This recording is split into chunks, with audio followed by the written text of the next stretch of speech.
temps-là, les publicains et les pécheurs venaient tous à Jésus pour l'écouter. Les pharisiens et les scribes récriminaient contre lui. Cet homme fait bon accueil aux pécheurs et il mange avec eux. Alors Jésus leur dit cette parabole. Un homme avait 2 fils. Le plus jeune dit à son père, « Père, donne-moi la part de fortune qui me revient. » Et le père leur partagea ses biens.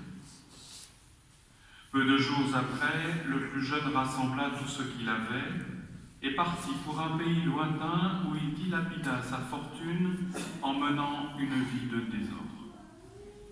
Il avait tout dépensé quand une grande famine survint dans ce pays et il commença à se trouver dans le besoin.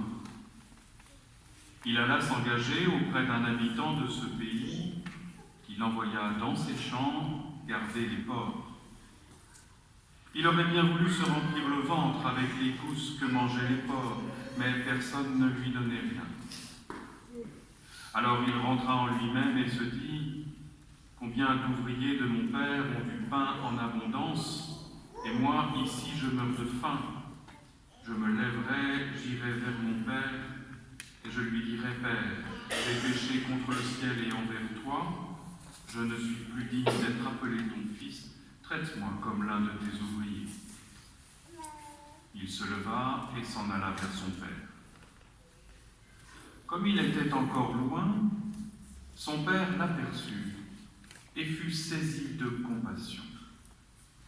Il courut se jeter à son cou et le couvrit de baisers. Le fils lui dit, « Père, j'ai péché contre le ciel et envers toi, je ne suis plus digne d'être appelé ton fils. » Mais le père dit à ses serviteurs, « Vite, apportez le plus beau vêtement pour la fille. Mettez-lui une bague au doigt et des sandales aux pieds. Allez chercher le veau gras, tuez-le, mangeons et festoyons, car mon fils que voilà était mort et il est revenu à la vie. Il était perdu et il est retrouvé. » Et ils commencèrent à festoyer. Or, le fils aîné était au champ. Quand il revint et fut près de la maison, il entendit la musique et les danses. Appelant un de ses serviteurs, il s'informa de ce qui se passait. Celui-ci répondit, « Ton frère est arrivé, et ton père a tué le veau gras parce qu'il a retrouvé ton frère en bonne santé. » Alors le fils aîné se mit en colère, et il refusait d'entrer. Son père sortit le supplier, mais il répliqua à son père, « Il y a tant d'années que je suis à ton service sans avoir jamais transgressé tes ordres, et jamais tu ne m'as donné un chevreau pour festoyer avec mes amis. Mais quand ton fils que voilà est revenu, après avoir dévoré ton bien avec des prostituées, tu as fait tuer pour lui le veau gras. » Le père lui répondit, « Toi, mon enfant, tu es toujours avec moi, et tout ce qui est à moi est à toi. Il fallait festoyer et se réjouir, car ton frère que voilà était mort, et il est revenu à la vie. Il était perdu, et il est retrouvé. » Acclamons la parole de Dieu. Louange à toi, Seigneur Jésus.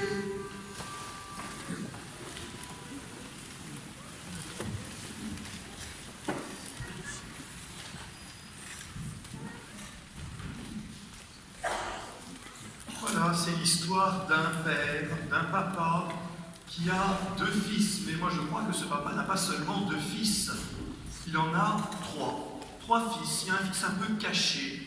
On va essayer de découvrir au fur et à mesure. Alors, il y a le fils aîné, vous avez compris, et puis il y a le petit frère, le fils cadet, on dit aussi. Et alors, tout semble bien se passer. La ferme, la vie agricole, c'est l'abondance.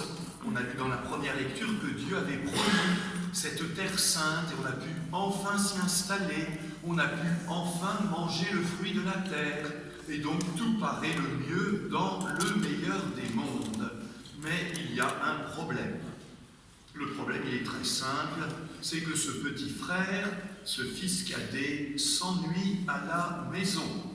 Il s'ennuie auprès de papa et maman. Il s'ennuie dans sa famille. Il s'ennuie dans l'église. Et il a envie d'aller voir ailleurs, comme on dit, si l'herbe est plus verte. Alors nous, quand ça arrive dans nos familles, évidemment, on cherche à tout prix à retenir l'enfant. Mais ce n'est pas dans la parabole ce que le Père, qui est l'image de Dieu, fait. Il donne sa liberté à son enfant et même il lui donne toute la moitié de l'héritage. Prends tout et va vivre ta vie. Alors il s'en va. Au début ça se passe bien. Quand on a de l'argent, tout paraît facile. Et puis quand on n'a plus d'argent, on retombe dans l'esclavage qu'on avait fui quand on était en Égypte. Ça ressemble un peu à la France d'aujourd'hui. Quand on a de l'argent, c'est fantastique. Quand on n'a plus d'argent, c'est vraiment la détresse et la solitude. Alors, ce fils est tombé bien bas. Alors qu'il pensait trouver la liberté et le bonheur, il se découvre prisonnier, esclave, faible. Alors il se dit, c'était quand même mieux avec papa. Bon, vous avez remarqué, frères et sœurs, que dans cet évangile, ce n'est pas d'abord des grands sentiments qui font nourrir ce retour au Père, c'est assez matériel. Au moins, chez mon Père, je pouvais manger à ma faim. J'étais en sécurité. Alors je vais revenir un peu comme dans une sorte de refuge, et puis j'ai préparé une petite phrase à dire à mon Père pour qu'il veuille bien m'accepter comme un esclave, pas comme un fils. Enfin, je ne mérite plus d'être appelé ton fils.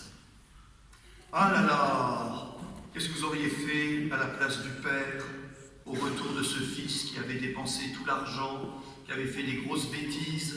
Vous savez ce que j'aurais fait? Je l'aurais sévèrement puni. Et je l'aurais bien fait la morale, pour qu'ils comprennent bien quand même. Mais ce n'est pas ainsi que ce Père agit. Il n'agit pas en juge, il n'agit pas en moralisateur, il n'agit pas non plus en rancunier qui dit « Ah ben t'as vu ce qui t'est arrivé, c'est bien fait, ça te servira de leçon mon fils, et maintenant au travail », il court vers lui. Et c'est un papa qui a un cœur de maman. C'est vraiment un papa qui a un cœur de maman. Dieu notre Père n'est ni homme ni femme, tout cela est bien au-dessus de tout cela. Et son cœur est saisi de compassion à la joie de revoir ce fils vivant. Et donc, il faut faire la fête. Il faut se réjouir. Parce qu'il y a une telle joie qu'elle ne peut être que partagée. Alors on va tuer le veau gras, alors que le fils avait été adoré le veau d'or, et on va tuer le veau gras pour faire la fête. On aurait pu arrêter l'évangile là, et ça aurait été une belle conclusion. Ils firent tous la fête, on dirait vraiment c'est super, mais il reste deux fils. Il y a le fils aîné, et puis le troisième fils qui se cache. Alors le fils aîné, vous avez compris, il n'est pas content du tout. Lui, il était au champ, lui, c'est un homme sérieux, lui, il a toujours travaillé dans la maison de son père. Et il trouve que vraiment c'est totalement injuste d'accueillir son frère qui n'a fait que des bêtises et en plus de faire la fête pour lui. Ah, frères et sœurs, moi personnellement, je me sens beaucoup plus proche de ce fils aîné que du fils cadet. Après tout, moi j'ai toujours été dans l'église, moi j'ai toujours été là, moi j'ai toujours été à la messe, moi j'ai toujours été auprès de Dieu. Alors quoi? Il y a la fête que pour ceux qui reviennent et qui reçoivent comme ça ce pardon de Dieu. Et moi? Quel est le problème de ce fils aîné? Le problème de ce fils aîné, il est très simple. C'est qu'il est, lui aussi, malheureux dans la maison de son père. En fait, il se considère un peu comme un esclave. Tu m'as toujours fait travailler, tu m'as jamais rien offert, tu m'exploites. Et il faut quand même appeler un chat un chat. Ce fils aîné, c'est le catholique fidèle, c'est le catholique régulier, mais qui en fait ne vit pas de l'amour de Dieu. il est obéissant, il respecte les commandements, il a toujours été là, mais dans son cœur, ça s'est desséché. Et il n'a plus en lui cette joie de se savoir aimé de son Père. Et tout d'un coup, c'est le retour du Fils qui fait tomber les masques. Ce frère n'est pas mon frère, je ne le reconnais pas, et toi, mon Père, tu ne m'aimes pas. Comment réagir face à cela, face à cette révélation? Bien, vous voyez, le Père fait exactement la même chose que pour le petit frère. On nous dit qu'il sort, il quitte la fête, il va au-devant de son fils aîné pour lui dire qu'il l'aime lui aussi. Et quand le fils lui dit « Mais tu m'as jamais rien donné pour faire la fête », le Père lui dit « Mais tu n'as rien compris, tout t'appartient, toute ma joie est à toi, tout est donné, tu n'as même pas à demander, prends-la, cette joie qui est devant toi, qui est à ta portée de main. Pourquoi es-tu malheureux dans ma maison, puisque tout ce qui est à moi est à toi? Et c'est dans ton cœur que tout est fermé, c'est dans ta tête que tout est bloqué. Alors maintenant, viens et laisse-toi saisir par cette joie. Et bien ce jour-là, ça ne marche pas. Ce jour-là, c'est bloqué. Ce jour-là, la miséricorde de Dieu pour ce fils cadet est un obstacle insurmontable pour ce fils aîné. Et la parabole se termine avec un gros point d'interrogation.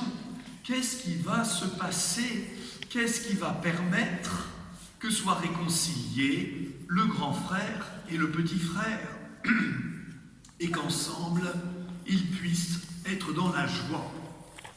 Eh bien, il y en a un qui peut ça. C'est le troisième fils. Bon, au fait, c'est qui? Ah, j'ai dit qu'il y avait trois fils. Le fils aîné, le fils cadet et le troisième fils. C'est qui ce troisième fils de Dieu qui, lui, est toujours dans la joie, qui, lui, est toujours dans cet amour de Dieu? Eh bien, c'est Jésus.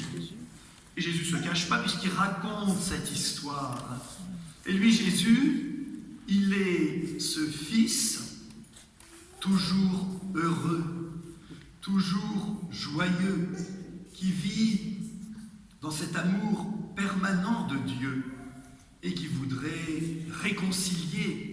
Laissez-vous réconcilier entre le grand frère, très sérieux, très pratiquant, et qui a comme perdu en cours de route la joie de Dieu, et puis le petit frère qui est parti, mais qui revient et qui est saisi par cette joie de Dieu. Alors, frères et sœurs, notre Église est cette maison de Dieu, où le Seigneur Jésus voudrait réunir tous les enfants de Dieu, les fidèles qui ont toujours été là, pour qu'ils retrouvent et vivent toujours cette joie de se savoir aimer de Dieu. Et puis tous ceux qui vont, qui viennent, qui s'en vont un instant, 1 an, 10 ans, 20 ans, qui reviennent, qui viennent de temps en temps, qui redécouvrent l'amour de Dieu, que nous puissions être unis dans cette même fraternité, dans cette même joie de Dieu. Alors la fête sera vraiment complète. Alors le cœur de Dieu sera avec nous dans la joie. Amen.